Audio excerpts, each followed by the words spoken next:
ওম তৎসৎ। মধুবাতারিতে অতে মধু সরন্তি সিন্ধব মদবিন্দ সন্তোষদি মধুনক্ত মত সদ মধুবাত পার্থিবম রজ মধু দৌরস্ত না পিতা মধুমন্ন বনস্পতি মধুমাস্ত সূর্য মাধবী গাব ভবন্তু। ওং মধু ওং মধু ওং মধু। সুধী ভক্তবৃন্দ, আজকে আলোচনা করব অষ্টাঙ্গ যোগ। অষ্টাঙ্গ যোগ কি? এর পূর্বে আমাদেরকে যোগ সম্পর্কে ধারণা নেওয়া কর্তব্য। যোগ শব্দের অর্থ সাধারণভাবে মিলনের অর্থই ব্যক্ত করে। একের সঙ্গে অপরের যে মিলন বা একত্রিত হওয়া বা তাদের একত্রিত করাকে যোগ বলা হয়। সাধন ক্ষেত্রে এর অর্থ আরো গভীরভাবে নিহিত। জীবাত্মার সাথে পরমাত্মার সংযোগেই যোগ সাধনা। পতঞ্জলি যোগের সম্পর্কে তিনি আলোচনা করেছেন এবং ওনার যে দর্শন তা হল অষ্টাঙ্গ যোগ। অষ্টাঙ্গ যোগের গুরুত্ব কি, এর উপকারিতা কি, দেহকে সুস্থ ও মনকে শান্ত রাখতে এবং ধর্ম সাধনার ক্ষেত্রে যোগের গুরুত্ব অপরিসীম। শরীরম মাধ্যম খলু ধর্ম সাধনম, অর্থাৎ শরীর যদি সুস্থ না থাকে তাহলে মন আনন্দ হয় না, আর মনে আনন্দ না আসলে যোগ সাধনা বড় মুশকিল হয়ে পড়ে। মুক্তি লাভের জন্য প্রথমে প্রয়োজন আত্মোপলব্ধি। এই আত্ম উপলব্ধির জন্য প্রয়োজন শুদ্ধ, স্থির এবং প্রশান্ত মন। তাই আমরা অষ্টাঙ্গ যোগের মাধ্যমে আমাদের শরীরকে সুস্থ রাখার চেষ্টা করব। অষ্টাঙ্গ যোগ প্রতিটি মানুষের জীবনে সুখ চায়। যোগ সাধনা এমন এক ধরনের পথ যাতে প্রতিটি মানুষ নির্ভয়ে পূর্ণ স্বাধীনতার সঙ্গে চলতে পারবে। অর্থাৎ আমাদের সকলেরই মহর্ষি পতঞ্জলি মানুষের আত্মানুসন্ধানের যোগের 8টি ধাপ নির্দেশ করেছেন। তিনি বলেছেন যম, নিয়ম, আসন, প্রাণায়াম, প্রত্যাহার, ধারণা, ধ্যান, সমাধি, এই 8টি যোগের অঙ্গ। এগুলো একত্রে অষ্টাঙ্গ যোগ নামে পরিচিত। আমরা প্রথমে যম সম্পর্কে আলোচনা করব। অষ্টাঙ্গ যোগের প্রথম ধাপ হচ্ছে যম। যম অর্থ সংযম। আমাদের যদি সংযম আমরা করতে না পারি তাহলে আমাদের সাধন পথে অন্তরায়। ইন্দ্রিয় এবং মনকে হিংসা, অশুভ ভাব ইত্যাদি থেকে সরিয়ে আত্মকেন্দ্রিক করা, অর্থাৎ অহিংসা পরম ধর্ম। সত্য, সৎ পথে চলা, সৎ চিন্তা করা। অস্তেয়, ব্রহ্মচর্য এবং অপরিগ্রহ, এই 5টি হচ্ছে যম। অহিংসা, আমরা অহিংসা সম্পর্কে বিশদ আলোচনা করব।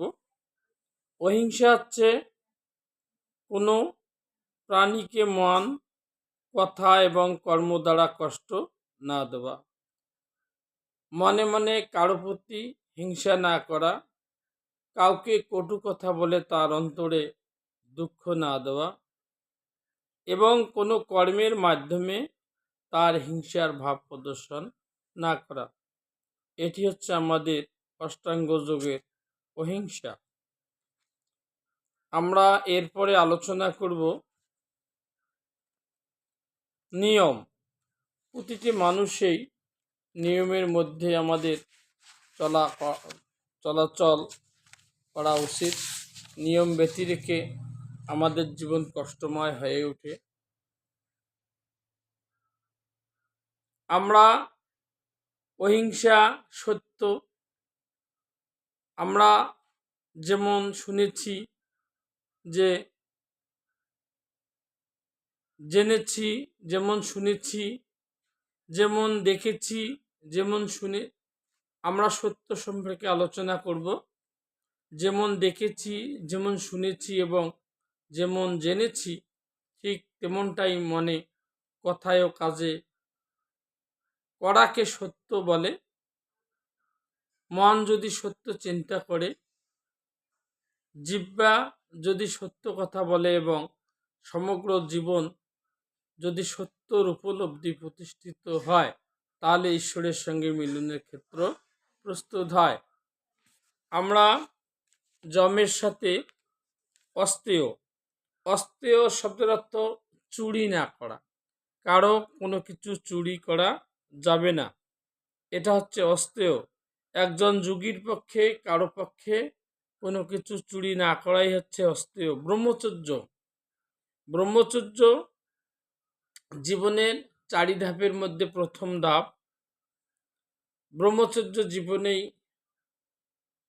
জ্ঞান অর্জন করা, পবিত্র বেদ থেকে প্রতিটি শিশু কিশোর কিশোরীদেরকে জ্ঞান অর্জন করতে হবে। জ্ঞান মার্গ কর্মমার্গ সম্পর্কে তাদের জ্ঞান দান করাই হচ্ছে ব্রহ্মচর্য। অপরিগ্রহ অর্থাৎ কারো কোনো কিছু গ্রহণ না করা, অপ্রয়োজনীয় বস্তু গ্রহণ না করা, তেমনি প্রয়োজনের অতিরিক্ত বস্তুও গ্রহণ না করা। ন্যূনতম ধন বস্ত্র ইত্যাদি পদার্থ গ্রহণ করে এবং গৃহে সন্তুষ্ট থেকে জীবনের মুখ্য উদ্দেশ্য হচ্ছে ঈশ্বরকে লাভ করা এবং ঈশ্বরের সান্নিধ্য পাওয়া। নিয়ম, অষ্টাঙ্গ যোগের দ্বিতীয় হচ্ছে নিয়ম। পতঞ্জলি শৌচ সন্তোষ তপ শ্রদ্ধায় এবং ঈশ্বর প্রণিধান এই 5টি নিয়মের উল্লেখ করেছেন। শৌচ, জীবনের প্রথম হচ্ছে শৌচ, বাহ্য অভ্যন্তর সূচি। আমরা বেদের মন্ত্রে বলে থাকি ওম অপবিত্র, ওম অপবিত্র পবিত্র বা সর্বাবস্থাম গতপি ইয়ৎসরেত পুণ্ডরীকাস্ম সর্বপাপ হরি। অর্থাৎ আমরা হরির কোনো কাজ করতে গেলে আমাদের শৌচ থাকা কর্তব্য। দেহ মন আমাদেরকে শৌচ করতে হবে। বাহ্যিক শরীর আমরা জল দ্বারা ধৌত করে মনকে পবিত্রতার আসনে বসায়ে আমাদের শৌচ থাকা কর্তব্য। আমরা বেদাচার, সত্যাচরণ, বিদ্যা তপ দ্বারা আত্মার শুদ্ধি এবং জ্ঞান বুদ্ধির দ্বারা আমাদের শৌচ হওয়া উচিত। আমাদের প্রতিটি মানুষেরই জ্ঞান অর্জন করা উচিত।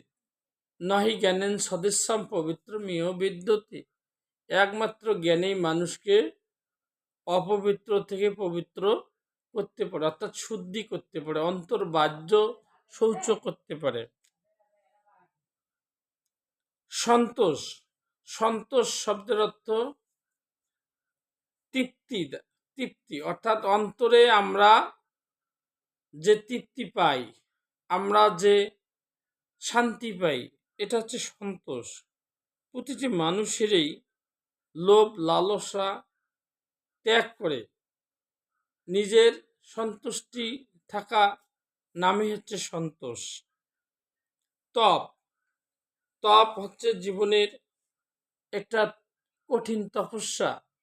তপ হচ্ছে তপস্যা।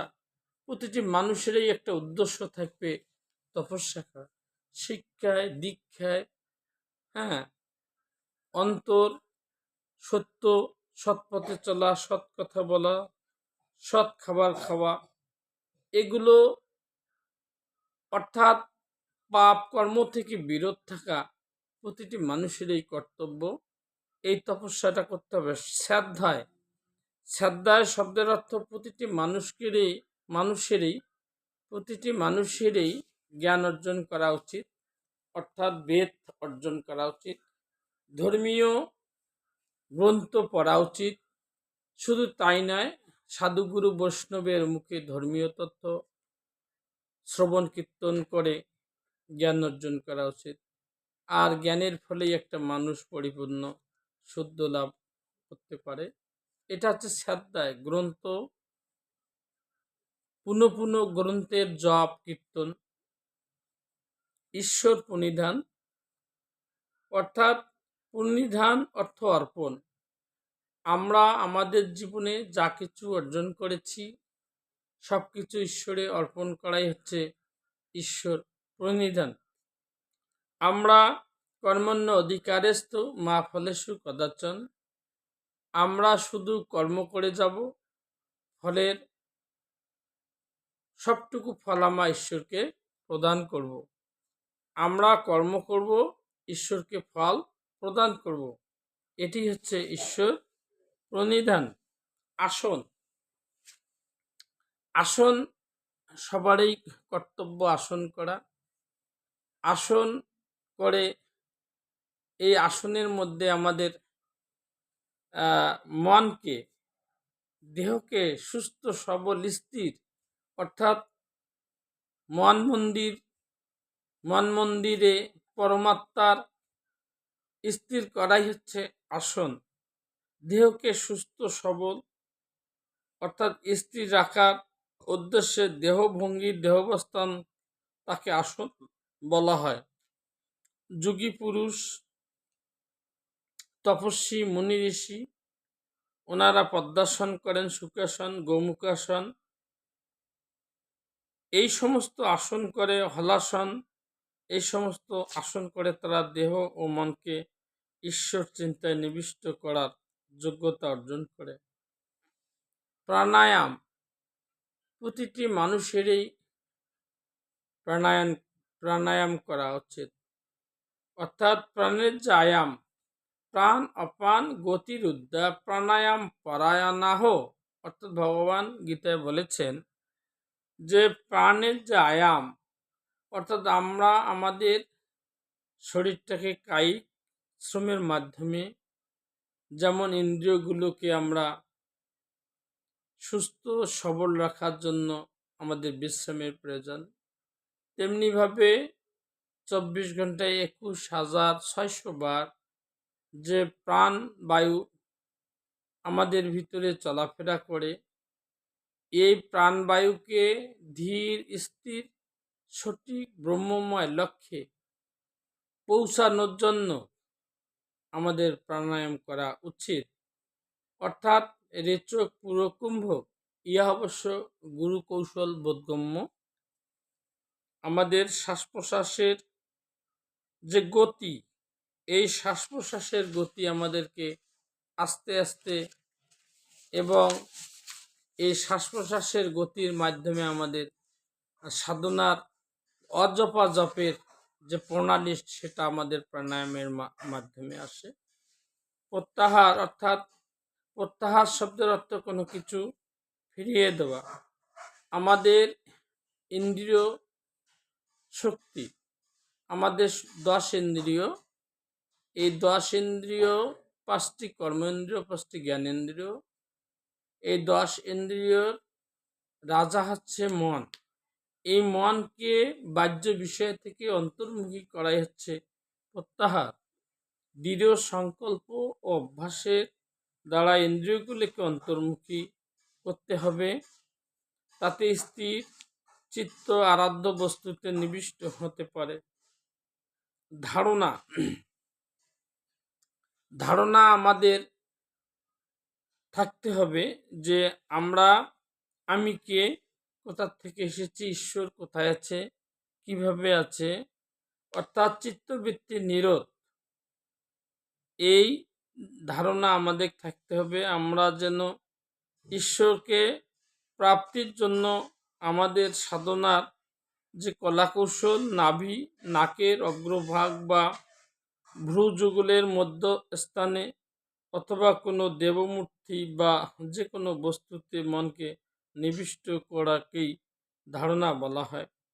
অর্থাৎ মনকে কোনো বিষয়ে দীর্ঘ সময় ধরে নিবিষ্ট রাখার অভ্যাসের দ্বারা যোগী অভীষ্ট লক্ষ্য পৌঁছানোর যোগ্যতা অর্জন করে। ধারণা হচ্ছে ধ্যানের ভিত্তি স্বরূপ। ভিত্তি সাধু, গুরু, বৈষ্ণব, তপস্বী, যোগীর ভিত্তি মজবুত হলে এই ধারণাটা ঈশ্বরে আসে। ধ্যান ধ্যান অর্থ হচ্ছে নিরবিচ্ছিন্ন গভীর চিন্তা। অর্থাৎ একজন তপস্বী, যোগী, মুনি ঋষির ধ্যান পরমাত্মার সাথে মিলিত হওয়ার কলাকৌশল এবং ঈশ্বর কিভাবে আছে, কোথায় আছে। ভগবান গীতায় বলেছেন, অহমাত্মা গুড়াকেশ সর্বভূতা স্বয়স্থিত। অর্থাৎ হৃদয় মন্দিরে যে তিনি সুপ্তভাবে আছেন, এই সুপ্তভাবে থেকে ওনাকে আমাদের জাগ্রত করাই হচ্ছে আমাদের মুখ্য বিষয়। আমরা ধ্যানের মাধ্যমে স্থির লক্ষ্যে পৌঁছে আমরা তাকে ধ্যান করব। এই ধ্যানের মাধ্যমে আমরা তাকে মন মন্দিরে, অর্থাৎ আমাদের দেহরূপ যে মন মন্দির আছে, সেখানেই আমরা তার সাথে জীবাত্মা ও পরমাত্মার মিলন হয়ে যাব। একজন ভক্ত, তপস্বী, যোগী ঈশ্বরের স্বরূপ জেনে তাকে ধ্যানের মাধ্যমে পাওয়ার যোগ্যতা অর্জন করতে হবে। সমাধি হচ্ছে সম্পূর্ণ চিত্ত সমর্পণ। অর্থাৎ বাহ্য ইন্দ্রিয়, অন্তরেন্দ্রিয় সবকিছু ঈশ্বরে সমর্পণ করা। অর্থাৎ পরমাত্মার মধ্যে জীবাত্মার নিবেশ ঘটে।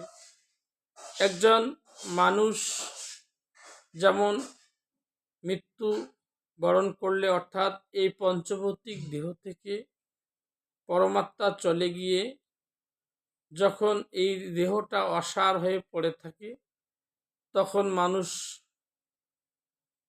অর্থাৎ তার মধ্যে জীবাত্মা বা পরমাত্মা না থাকার নামই হচ্ছে সমাধি। অর্থাৎ কোনো কিছুতে বাহ্যজ্ঞান লোভ নেই, একমাত্র সমস্ত পরমাত্মার ধ্যানেই পৌঁছে যাওয়া। অর্থাৎ একজন যোগী, মুনি, ঋষি, তপস্বী সমস্ত ইন্দ্রিয় শক্তি, মন শূন্য, বুদ্ধি শূন্য, অহংকার শূন্য হয়ে তিনি দেহ, মন, বুদ্ধি স্তব্ধ থাকেন। অর্থাৎ পরমাত্মার সাথে মিলন হয়ে যান। এটাই হচ্ছে সমাধি। সুধীবৃন্দ, ভক্তমণ্ডলী, সাধু সজ্জন, যোগী, মুনি, ঋষি, তপস্বী সকলের প্রতি